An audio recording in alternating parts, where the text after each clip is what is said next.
homicidal sheriff. In Texas in 1949, there was no wilder, tougher, more graft-ridden hotspot than the small town of Alice. Illegal slot machines, dice and faro games, and commercialised vice flourished openly. On almost every corner, the neons of garish honky-tonk lured the unwary. Barkers walked up and down and screeched the merits of each dive. Occasionally, the honest, clean-living citizens held protest meetings and passed resolutions condemning the wicked and rotten reign of sin. They forwarded their protests to the Sheriff of Alice, but nothing ever came of them. That was not surprising, for the sheriff either controlled or had a finger in every cancer spot in town. Sam Smithwick was a ponderous mountain of a man in his 60s, weighing more than 19 stone. He had spent all his life in the town of Alice. His business was politics, the smelly, grafting kind. For livelihood, he had depended since early manhood on various small public offices: tax collector, postmaster, building inspector, and finally sheriff. The jobs were easy, but they did not pay much. Smithwick, however, was apparently of a thrifty nature. It was common knowledge that his assets included office buildings and shops and a $50,000 cattle ranch just out of town. Sam Smithwick had found things easy in Alice for many years. He would have continued to do so but for a hard-hitting, justice-seeking radio reporter who descended on the town. The radio reporter recognised the evil Smithwick represented and exposed it. The ruthless, powerful political racketeer struck back in the only way he knew. In one of the most brazen murders Texas had seen since the days of the Wild West, Sam Smithwick exterminated the man who had menaced his position and profits. Bill Mason was a 50-year-old, energetic ex-news reporter from San Antonio when he arrived in Alice in 1948. He had taken a job with a local radio station as an announcer and news broadcaster. It did not take him long to realise that Alice was rotten with graft, crime and vice. He became convinced that astride the whole set-up and taking the profits was the obese and ugly figure of Sheriff Sam Smithwick.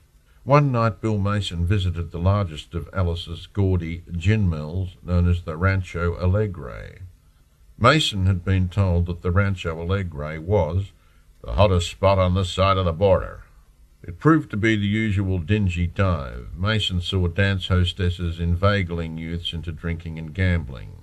He saw tipsy patrons being led to mysterious private rooms at the rear of the building. As he left, he glanced into the cashier's office and saw a ponderous figure at the cash register.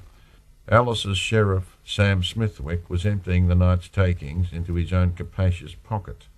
Investigation of the company share register confirmed that Sam Smithwick was the controlling shareholder, well concealed behind a host of dummy officers. One morning in June 1949, Bill Mason went on the air and broadcast his findings over the Alice radio station. He named the town's vice dens and characterised them as sinks of sin and corruption. "And do you know who owns these sinister dives?" he concluded. "He's none other than Sheriff Sam Smithwick. I charge here that Sam Smithwick's money is in every dirty joint in town. He attends them every night. I've seen him there, counting up and collecting his filthy profits." All that day Alice buzzed with speculation. People stopped Bill Mason in the street and congratulated him on his fearless public spirit. That the forces of graft and crime in Alice were worried was evident when an anonymous caller telephoned Mason that night at his home. "Mason," rasped a husky, angry voice. "Mason," rasped a husky, angry voice, "I just wanted to let you know that unless you stop talking on the radio that way, you're liable to wake up and find yourself dead." The radio commentator was not intimidated. The caller hung up before he could reply, so he gave his answer in another blistering attack over the air. He dug deeper into the mire. Evidence was broadcast of young men who had embarked on hold-ups after losing money in the gambling hells. A dance-hall hostess was found to testify that the dives were also conducted, behind the scenes, as houses of ill fame. Strangely, although there were rumours that official action was being considered by the district attorney's office, nothing happened. Sam Smithwick was still Sheriff of Alice and responsible for its law and order. He still roared around the streets behind the screaming siren of his red Cadillac, and he still collected his cash each night at the Rancho Alegre and other resorts he ran. That fact was reported by Bill Mason to his radio audience each morning. Another telephone call was made to Mason. "You've had one warning," a voice told him. "This is the last. Stop it or else." Bill Mason thought the threats were bluff. Having named Smithwick publicly, he believed the sheriff and his minions would not dare to try violence. They would be the first to be suspected. He passed out the news to his listeners. "I had a phone call last night," he announced. "A man threatened my life unless I stopped telling the truth about Smithwick. It wasn't Smithwick himself who called, just some unknown friend of the sheriff." Mason then took the initiative with a direct challenge to the racket boss of Alice. "Why don't you come out in the open, Smithwick?" he taunted. "I'll meet you anywhere you say. Don't pay your hirelings to phone me with your threats. Call me up yourself and arrange to meet me, man to man. Then I dare you to deny that you own and operate the dives and honky-tonks that are making this town a cesspool of vice and crime." The situation was quiet for a few days. Mason received heartening information that his campaign was having the desired effect. Business had fallen off at the night spots. Fearful of publicity if they were raided and closed, the young habitués of the places had deserted them. Some of the good-time girls who lurked there for well-heeled victims were reported to be seeking legitimate employment. Mason could not conceal his elation. "Business is falling off at the vice mills," he told his radio audience. "Smithwick's unclean profits have dwindled, and he doesn't like it. But that's not enough. Let's close these dirty places for good." That blast was delivered on Bill Mason's early morning session on July 29. Soon after, the reporter got in his car and sped out of town to a new road-building project he wished to examine. With Mason was a 35-year-old Spanish-speaking labourer named Alvino Sáenz, who acted as interpreter with Mexicans employed on public works. As Bill Mason started back to town, his car was chased, overturned, and forced into the gutter by the huge red Cadillac of Alice's sheriff. Sam Smithwick hauled his bulk out of the driver's seat and waddled over to the other car. He had not met the radio man. As he came up, he queried, "Are you Bill Mason?" The news reporter admitted his identity and started to get out to face his enemy. A gun appeared in the ponderous sheriff's hand. He fired once. Mason fell on his face in the dusty road, blood welling from a .45 caliber wound in his chest. The other occupant of Mason's car, the interpreter Alvino Sáenz, jumped out and ran for his life. Without a backward glance at the man dying on the road, Smithwick returned to his car and drove off toward Dallas. Mason crawled along on hands and knees. He reached the entrance of a factory, collapsed, and died at the feet of the gatekeeper. An ambulance was called, the sheriff's office was notified, a deputy sheriff arrived to take charge. Back in Alice, another deputy was taking a statement from his chief, Sheriff Smithwick, that he had shot and killed Mason in self-defence after a roadside argument. Smithwick was locked up in one of his own cells. James K. Evetts, district attorney, was notified of the shooting. He formally charged the sheriff with murder. Despite adverse public opinion that Smithwick had murdered Bill Mason to silence him, it seemed at first that the sheriff would get away with it.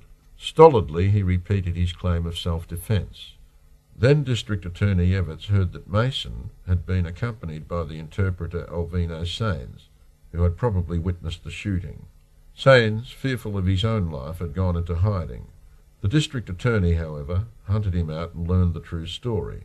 Upon his promise of protection, Sáenz agreed to testify in court. News of this development spread through Alice. Public indignation against the flabby sheriff rose to fever pitch. Without Smithwick's management, the town rackets were like a ship without a captain. Within a week, most of the notorious nightclubs had closed. On January 23, 1950, Sam Smithwick faced trial for the murder of Bill Mason. Confidently, he predicted his acquittal to newspaper men. Alvino Sáenz punctured some of his optimism as he took the stand and described the cold-blooded murder. At Evetts' request, he walked up to the fat sheriff and pointed him out as the killer. That night a rifleman waited in ambush for the district attorney to return home. He fired 2 shots, but Evetts got inside without being hit. After this demonstration of Smithwick's power, he was even more determined to bring the sheriff to justice. Smithwick went into the witness box and stuck to his story of self-defence. "I stopped this fellow Mason and told him to lay off before he ruined me," he said. "He called me a Mexican son of a bitch and reached down with his right hand. I thought he was going for a gun, so I grabbed mine and I got in first." Evetts demanded how Smithwick squared this with Sane's declaration that it was a brutal shooting of an unarmed man.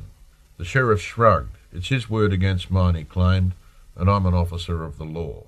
This was too much for the district attorney. "You were an officer of the law," he thundered, "but as heaven is my witness, Smithwick, you'll never be one again." The jury took nearly 4 hours before they found Sam Smithwick guilty. They recommended life imprisonment instead of the death penalty. Smithwick was astounded and enraged to find that the power he once wielded over a whole city was gone. "I'll appeal," he shouted as he was led out. "This is a phony rap. I ain't finished yet." But it seems Sam Smithwick was finished. His appeal failed, and he became an inmate of Huntsville Penitentiary. There he was a chronic troublemaker. He complained constantly about a dozen matters that irked him, but mostly about his bed. He was allotted a regulation prison bunk, but found it uncomfortable for one of his huge bulk. Eventually he could stand it no longer, and on April 16, 1952, Sam Smithwick hanged himself with a towel in his prison cell.